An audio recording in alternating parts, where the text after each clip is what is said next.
Hello. Excuse me. Starting off with a throat clear. I haven't recorded a video in a long time, but I'm recording one now. So I really haven't been buying any CDs recently, and that's probably the main reason why I haven't recorded any videos.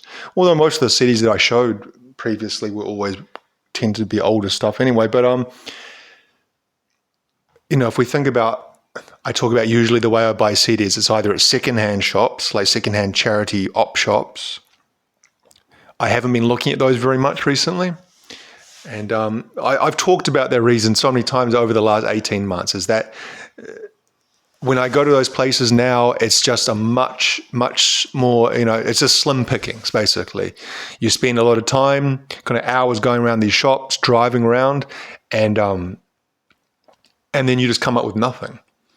And personally, I'm not I know some people like the process of going to the shops and kind of digging through, and I get that to an extent, that when you find something unexpected, it is kind of like a little rush, or a kind of like quite an exciting thing. And I've experienced that many times. But going into the stores themselves, they tend to be quite scody, and this is going to sound, I don't know, snobbish maybe, but the people in them also tend to be quite scody as well. People don't use deodorant or don't wash and stuff like that, and it kind of puts me off going sometimes, especially when I know that I'm more than likely not going to find anything. The other way that I buy CDs I talk about is the Facebook trading groups. I always call them trading groups. They're not trading groups. It's just people post CDs online and sell them, secondhand CDs. And there's a group of us who kind of buy and sell off each other. It's kind of like you recognize the same names again and again. And I haven't been buying off there recently either. And one of the things I've noticed on that format of buying compact discs is that the average price has increased. When I first started buying on those Facebook site groups, the average price would have been $5. It was almost like kind of like a uniform thing, unless it was like a particularly special CD. It was like a limited edition or rare or something like that. They might have a kind of slightly more, or even a lot more if it's a really rare. But generally, it was just, these are all $5. But now that's not the case. It's I'd say the average is creeping up closer to $10, and a lot of the stuff is just not worth $10. Like I could go and find it $10 in Real Groovy or something like that. And then the thing is that you've always got to add the postage fee when you buy on Facebook, which is, on average about $7 to $8. And so if I'm buying a $10 CD and then paying $8 to get it posted, it's approaching $20 for the CD, which, I know that a lot of those things I could find in a shop for a better condition and not having to pay postage. So I'm more reticent, is that the word, of buying CDs that way. But I'm not completely off it. It's not a massive price difference, but it is something I've definitely noticed that, and that might be part of, kind of the wider thing I've talked about over the last 18 months, how there does seem to be a little turn towards CDs in certain sections of the music, physical media market. Whereas 10 years ago, CDs were kind of, you could find so much for so little. And it was really easy to find quality stuff. There was just no one else was out there, or very few people at least. Whereas now there seems to be some dedicated resellers, and even people who, people have understood, okay, these things do have some value, so therefore I'm not just going to dump them here and, let someone take them for free or whatever. And thirdly, new CDs. I haven't bought any new CDs recently either, but I have got 3 things on pre-order, 3 pretty big purchases. One of them I talked about in the last video, the Ween Brown box set, which I pre-ordered, and that's coming to me from the USA. So I can't remember the exact date it was released. I'm pretty sure it was released halfway through April. Today it's April 30th as I record this. I'm pretty sure it was around kind of, the middle of April it was released. And so when I order things from overseas, I kind of just set and forget, or however else you want to. I order it and then kind of don't think about it, because it can take months for things. At the same time, it can take, days. Sometimes they turn up much, much quicker than I expected. But I'd say more often it can take a very long time, and it can be quite frustrating when you're checking the tracking and you see it. So, it's left America, or now it's in fucking Hawaii, or it's gone to Hong Kong now, or now it's on some island in Indonesia. Or it's at Auckland Airport now. It sits at the airport customs waiting clearance for 2 weeks, and drive yourself a bit mental. So I don't know when that Ween box set is going to turn up. I paid about $120 New Zealand for that, 10 CDs. And I talked about in the last video about the kind of the shortcomings of the box set format, but also really the great value for money, and the kind of the first opportunity in a long time to be able to own these things in an official capacity. So that's a coming. The other one that's coming is the Devin Townsend release, The Moth. Something he's been talking about for years, off and on. Now, I've talked about Devin Townsend a lot on this channel, and I've kind of say how he's one of my favorite artists of all time. He's someone who I followed for over 20 years. I think the first album I got from him was Ocean Machine back in 2001-ish. I got it.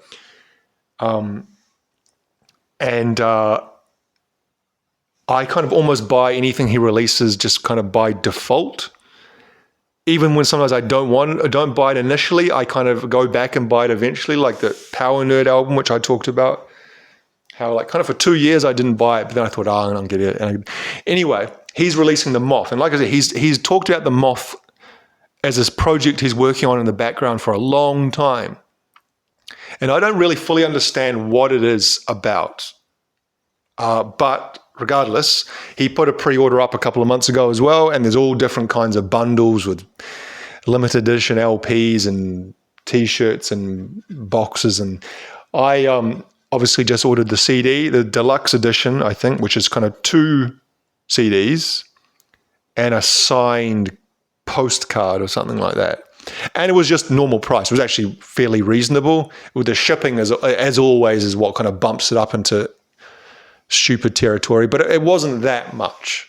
That was also ordered, like I said, whenever he did the release, which was a month or 2 now ago. That, I believe, is coming out on May 29th. So I expect to get that sometime in June, hopefully. So I'm looking forward to that. And then the third one, which is for me the biggest one, and is kind of, I don't know, made the last couple of weeks exciting. And that's the Boards of Canada release, Inferno. Now, if you've watched many of my videos, some of my videos, I bring up Boards of Canada a lot. I've made, probably 5 or 6 different videos on Boards of Canada, CDs that I own, talking about Boards of Canada. They are in my, they're one of my favorite artists of all time, easily. They're a band that I listen to, or what do you want to call that? A group, an act, a musical duo that I listen to a lot and have listened to a lot. I guess I kind of came late to the party in discovering them. I think the first album, I know the first album I bought of theirs was Music Has the Right to Children, but I think I got that at about 2010, which was, obviously that was released, I think, in 98 or 97, no, 96 was it? Because I think they were talking about the 30th anniversary of it. Is that right, 1996? Whatever. It was a good decade after it had been released that I discovered them. And since that time, for the last 15, 16 years, I've been, fully into that band in every way imaginable. And so they released Tomorrow's Harvest in 2013, which I bought. I remember ordering it and getting it. Didn't come on the day of release, obviously, because I think I ordered off Amazon. I was living in South Korea at the time, but I remember listening to it for the first time and how that album, Tomorrow's Harvest, has kind of had such a huge impact on me. And it's kind of such a soundtrack for that period of my life, around 2013, 2014 especially. But I've been waiting, I guess since then, because there aren't many bands where I am always super excited for new material. There are a handful, but certainly Boards of Canada are one of them. And so it's been a long time. It's been 13 years. They have not released anything, and they've been pretty quiet. I think they did a couple of remixes, for other bands, but nothing of their own is what I mean. And so there has been, when the CD eventually arrives, and I'll go through all this again, but there was a couple of weeks ago now, or maybe a month ago, there was people started receiving VHS videotapes in the mail randomly from Bleep, which is I think it's a label or a website connected to Warp, which is Boards of Canada label, the label they're on. And it was just, it had the hexagon symbol on it, which is one of the symbols that Boards of Canada is associated with. And when people played it, it had footage of distorted images. You couldn't really tell exactly what it was, but it was very Boards of Canada-ish. And people were like, oh, does this mean something? And some people were completely, yep, this means that they're getting ready for a new album release. Others were like, oh, this could be a hoax, or this could be this or that. And then after that, maybe a few weeks later, some posters started appearing around major cities like New York and London and maybe Berlin and Tokyo of some kind of artwork, again, kind of Boards of Canada-ish artwork. And again, I think the hexagon logo was on it. And so people took photos of these and were uploading them, and there was a lot of talk and chatter and excitement. And I can't remember the exact date now. Would have been about 3 weeks ago, probably. I woke up for work at about 3:30 in the morning. And when I get up for work, I kind of get ready very quickly, brush my teeth, wash my face. And as I do that, I kind of just look at the notifications on my phone. And one of them was from, there's this Instagram page I follow called BOC Pages. And he basically posts anything that's even vaguely related to a possible new release. So anyway, when I see something from him, I kind of click on it just to see what's going on. And it was the first song, or whatever you want to call it, Tape 5 is what it was labeled, from Boards of Canada, and a video. And it was kind of the excitement that I used to feel when I was a teenager. That it's not as common as the older you get for those kind of, for music. You can still feel a lot of positive feelings about music, but that kind of excitement of, wow, this is a new thing is coming. This is my first time hearing it. It really felt, I don't know, exciting. That's really, I was kind of, like I said, it was 3:30 in the morning. I was half listening, half awake, half asleep, listening to this, and I couldn't really grasp it because it was just coming through the speaker of my phone, so it wasn't very super clear. And there was this kind of images on of the video, and I couldn't really take it all in.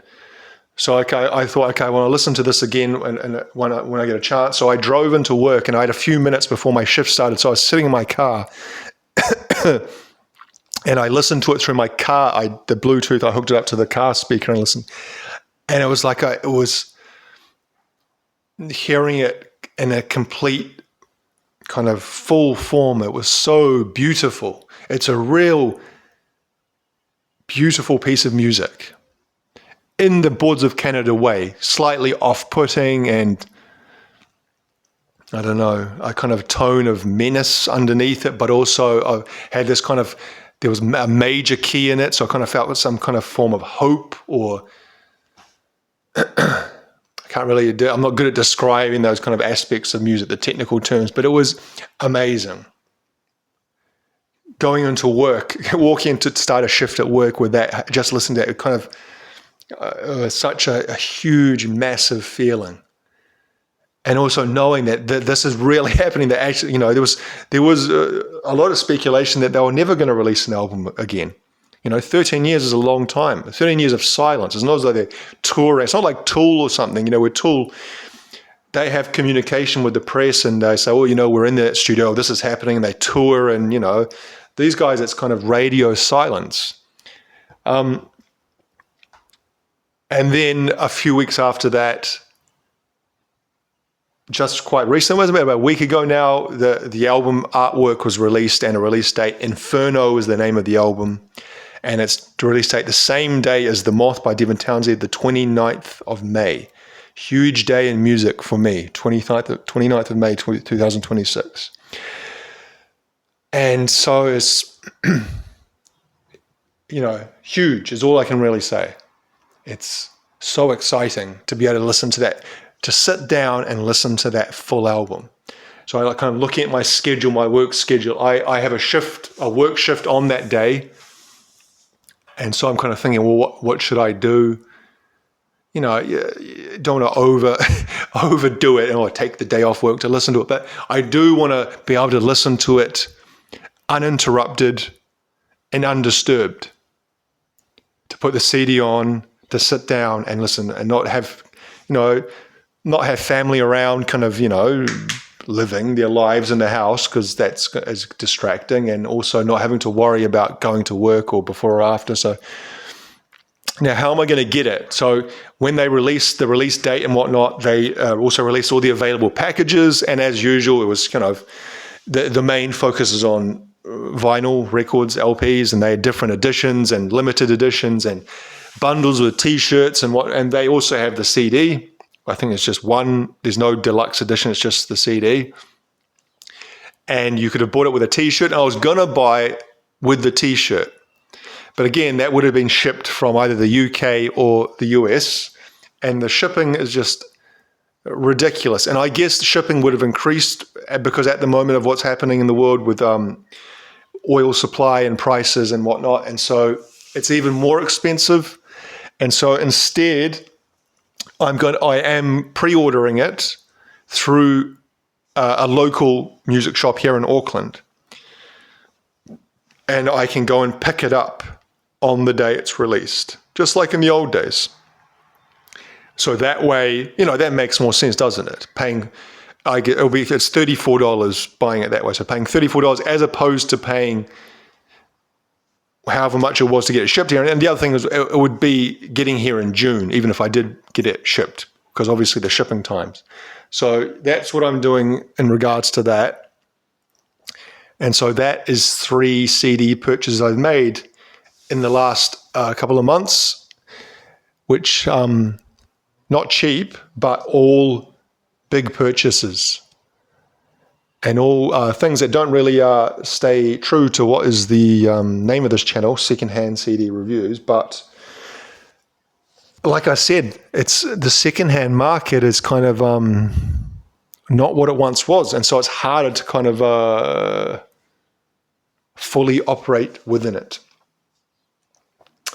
But saying that, and to kind of, talk about something that is related, I'll talk about these 2 CDs that I've had for a long time, which are both secondhand. You can see this one was $1. They've written it on the case. This one was 50 cents, and it's the band The Hives. Remember them? You don't really hear about them nowadays. They are still a thing. They still exist, but their day in the sun has faded to an extent, although they can still tour, because I saw they were touring somewhere recently. Was it Australia? And you still hear their songs on the radio. At least, Hate to Say I Told You So, and Main Offender, Idiot Walk, Idiot Walk, whatever it's called. You hear those on the radio, and you also in other bits of movies and whatnot. You hear them from time to time. I liked the Hives. I actually owned this new.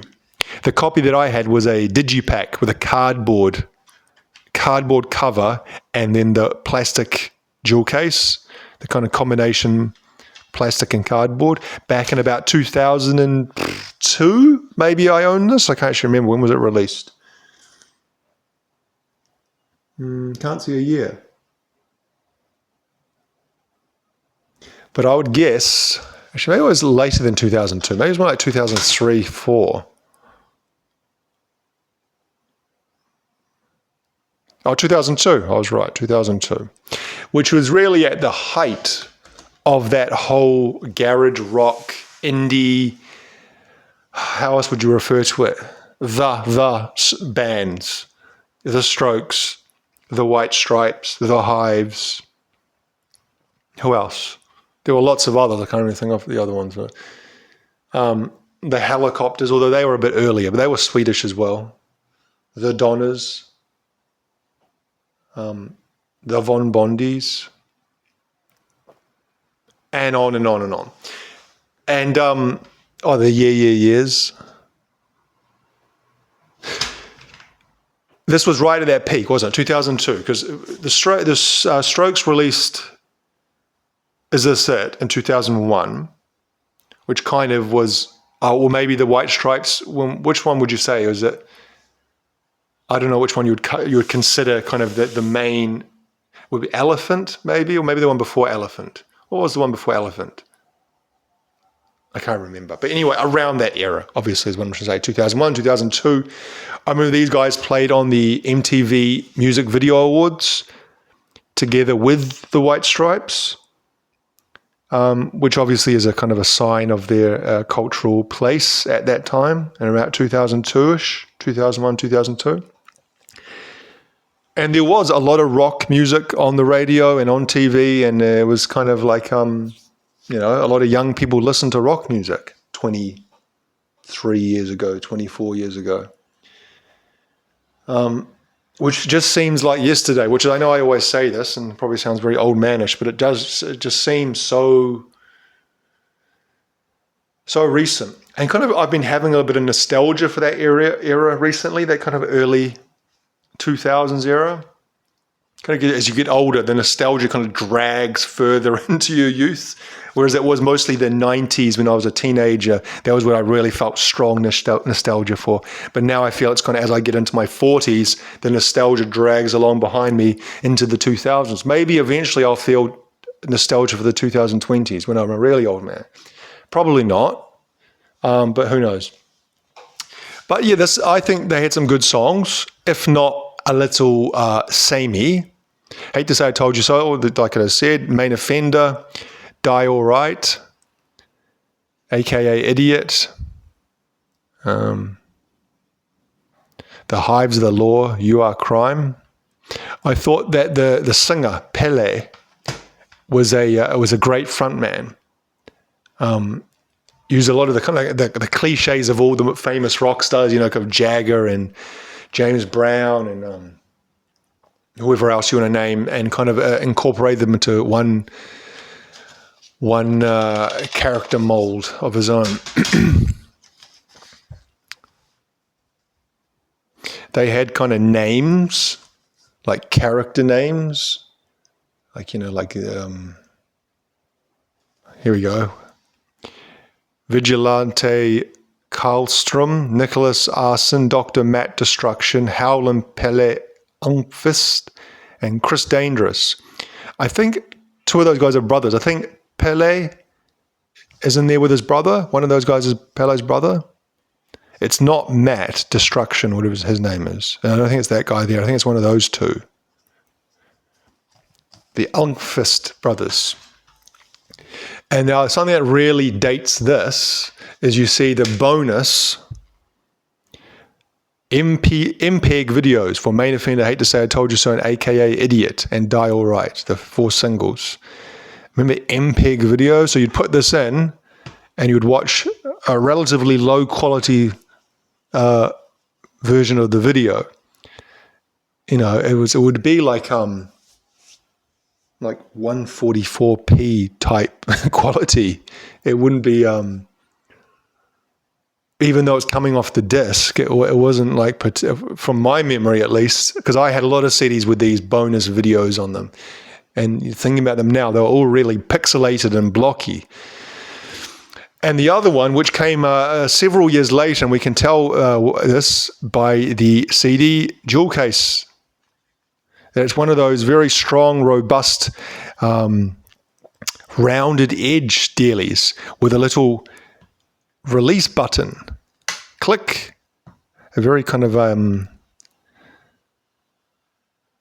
secure click, and you press it and it opens, and then we got this, and it sits in there in a kind of a well, and you can see that the jewel case hub is much taller or higher, and so therefore can kind of keep it more secure, and it's also reinforced so it doesn't break. You know, is it like this one here? Well, this is kind of like a 1.5 generation, but you know, the very early generation of jewel case teeth, where they're super thin, and you couldn't do much not to break them. They were so spindly and kind of weak that it was so easy. These ones here are a bit thicker and so more robust, and you can see it survived for 24 years. But this one here, in this quite rare and dying days of CDs, they thought this would save the CD. A deeper well, 4 kind of grooves to help you get the CD out, and a much, like I said, more robust, you know, look at that. I'm bashing it and it's standing up to punishment. Now, this album came out in 2007, I believe. Did I see 2007 on there somewhere? Yes, 2007. So 5 years later, I'm pretty sure they had an album in between this one and that one. I'm not the hugest Hives fan, so I don't know, to be honest. This apparently is a special edition. Don't know what makes it special edition. Maybe there's some bonus tracks or something on it. Okay, there it is. UK bonus track. Fall is just something grown-ups invented. Feels like that sometimes, doesn't it? The autumn is, some would say, it's just like an invented month. But this is not a bad album. It just kind of just sounds like a continuation of the stuff they did before. It's not like they really evolved a great deal beyond the kind of stuff they were doing in your new favorite band era. Tick Tick Boom might be one of the songs that you might have heard of this. Stroll through Hive Manor corridors. Square One, Here I Come. You dress up for the Armageddon.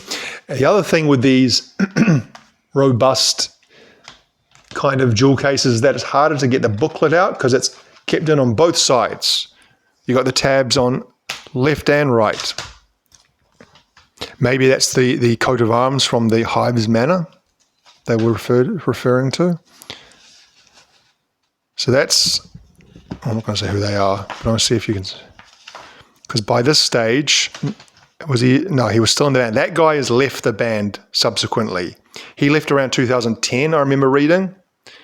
I might be off on the date, but I'm pretty sure. And they kind of alluded to health problems. I'm not sure if that is true, but I don't think he has returned to the band, as far as I know.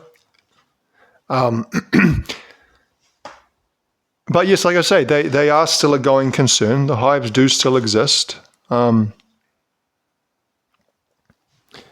let me just look while I finish up to see what the Hives are doing in 2026.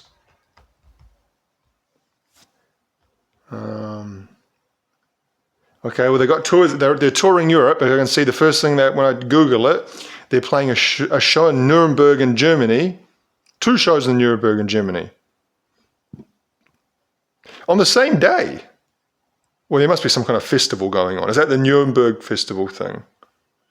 They're playing on the 5th of June at 10 a.m., then the 5th of June at 1 p.m., and then the 7th of June at 10 a.m., all at Nuremberg. Because there is a big festival at Nuremberg, isn't there?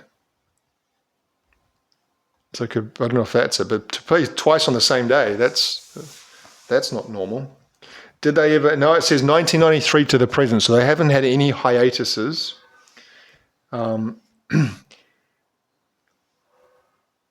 Okay, now I remember. This here is actually a combination of 2 albums. It's kind of a compilation of Barely Legal and Veni Vidi Vicious.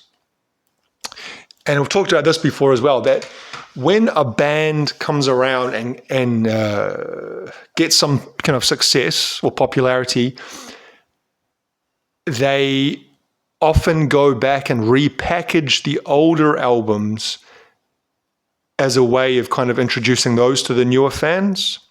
And sometimes they do it like this. They take kind of some songs off the previous releases and put it onto one kind of compilation with the singles that kind of made the band big, and